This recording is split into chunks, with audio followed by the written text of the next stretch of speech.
2183 bonus అనేది దొడ్డువడ్లకు సంబంధించిందని చెప్పి కేంద్ర ప్రభుత్వం యొక్క ఎంఎస్పీ లెక్క ఉన్నది.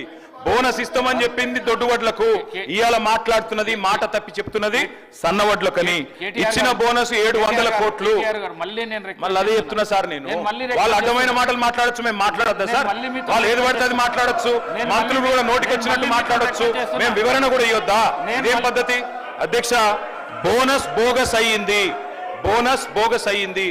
700 కోట్ల బోనస్ ఇచ్చి 7600 కోట్ల రైతు బంధు ఎగ్గొట్టిన మాట ఖచ్చితంగా వాస్తవం. ఇది రాష్ట్రంలోని రైతులకు తెలుసు. అందుకే అంటున్న అధ్యక్ష, రుణమాఫీ ఉత్తదయింది, బోనస్ బోగస్ అయింది. రైతు బంధు కాదు అధ్యక్ష, దాని పేరు మార్చి రైతు భరోసా అని పెట్టి ఏదో మారుస్తున్నారు అధ్యక్ష. మీరు రైతులను ఏ మారుస్తున్నారు తప్ప ఏది కూడా చేస్తలేరు. అధికారంలోకి వస్తే తొలి కేబినెట్ లోనే రైతు భరోసాకు చట్టబద్ధత, 6 గ్యారెంటీలకు చట్టబద్ధత అన్నారు. తొలి కేబినెట్ జరగలేదా ఇంకా? లేకపోతే తొలి సంవత్సరం దడిచినా కూడా ఒక యాదికి వస్తలేదా? మీ రాహుల్ గాంధీ గారు చెప్పిండ్రు, ఏడబైంది మాట అని అడుగుతున్నాం అధ్యక్ష. ఇంకొక మాట అధ్యక్ష, ఈ కాంగ్రెస్ పరిపాలనలో గత సంవత్సర కాలంగా రైతు బతుకుకు భరోసా లేదు, రైతు భూమికి భరోసా లేదు. పొలంలో ఉండాల్సిన రైతులు ఇవాళ జైళ్లలో ఉండే పరిస్థితి అధ్యక్ష. ఆనాడు ఎప్పుడు ముఖ్యమంత్రి గారు గద్దరన్న యాద్ చేస్తూ ఉంటారు. గద్దరన్న ఒక మాట చెప్పిండు అధ్యక్ష, దుక్కులు దున్నే రైతులకు బేడీలు ఎందుకు రో అని పాట పాడిండు అధ్యక్ష. ఇవాళ గద్దరన్న బతుకుంటే ఖచ్చితంగా ఆ పాట మళ్ళా గజ్జగట్టి పాడుతుంది అధ్యక్ష. చివరిగా నేను ఈ ప్రభుత్వానికి చేసే విజ్ఞప్తి ఒకటే, రైతు బంధును యథాతథంగా కంటిన్యూ చేయండి, ప్రజలకిచ్చిన మాట తప్పకండి. ఎట్టి పరిస్థితుల్లో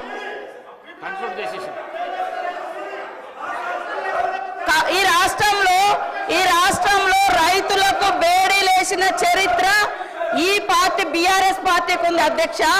ఆ రోజు సన్నవడ్లేస్తే ఊరే అన్నది మీరు. ఇవాళ కౌలు రైతుల గురించి గొప్పగా మాట్లాడుతున్నారు. కౌలు రైతులకు ఎందుకు ఇవ్వాలి భరోసా? వాళ్ళు అద్దె ఇళ్లలో ఉన్న అద్దె ఇళ్లలో ఉన్నోడు ఓనర్ అవుతాడా? కౌలు రైతు ఓనర్ అవుతాడా అని ఆ రోజు మీరు మాట్లాడారు. ఇవాళ రైతుల మీద ఏదో గొప్పగా మాట్లాడుతున్నారు. నేను సవాల్ చేస్తున్నా అధ్యక్ష, ఈ రాష్ట్రంలో ఉన్న అందరి భూముల మీద క్లీన్ గా అక్కడ ఒక దగ్గర 100 ఎకరాల ఫామ్ హౌస్ ఉంటుంది, కానీ 10 మంది పేర్లు ఉంటాయి. అది బయట తీయండి. వాళ్ళకి ఇప్పుడు 5-6 లక్షల జీతాలు ఎత్తుకునేటోళ్ళు కూడా రైతు ముసుగులో రైతు బంధు తీసుకున్నారు. మీ హయాంలో గుట్టల సాగులో లేకుండా తీసుకున్నారు. మాలాంటి ఏరియాలలో మోకా మీద ఉండి సాగు చేసినా కూడా పట్టా లేకుంటే వాళ్ళకి మీ హయాంలో ₹1 రాలే, కానీ వాళ్ళు పంట పండించారు.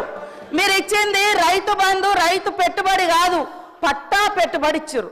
పట్టా ఉంటేనే ఇచ్చారు ఆ రోజు, కానీ కౌలు రైతులకు ఇయ్యలే, చిన్న సన్నకారు రైతులు పట్టా లేనటువంటి వాళ్ళకి ఇయ్యలే. అదేవిధంగా రైతు రుణమాఫీ గురించి గొప్ప చెప్తున్నారు. మీరు అనేక మందిని మీరు చేసినటువంటి రుణమాఫీ వడ్డీ మాఫీ అయింది, రుణమాఫీ కాదు. అది వడ్డీ మాఫీ.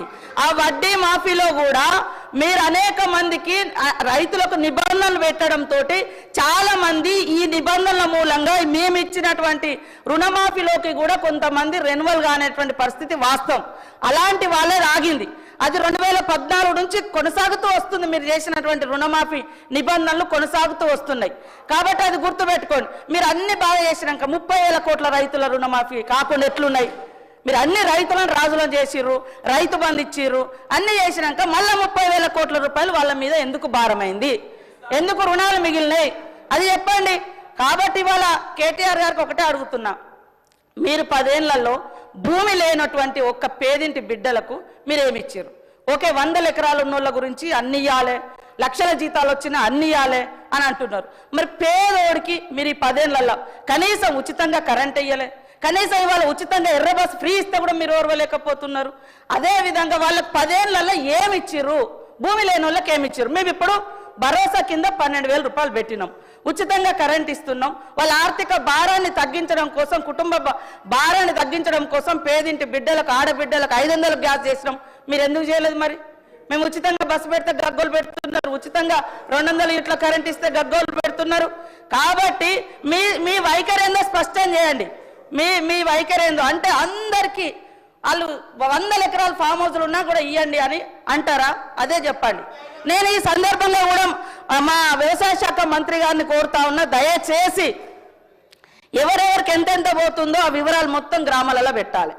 ఏ కుటుంబానికి ఎంతెంత రైతు బంధు పోయింది, పోతుంది, ఎవరెవరిది ఎంత అనేది వివరాలు బయట పెట్టాలి.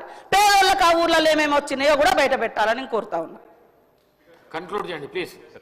కంక్లూడ్ చేస్తానంటే కూడా చేయనిస్తలేరు సార్. కన్క్లూడ్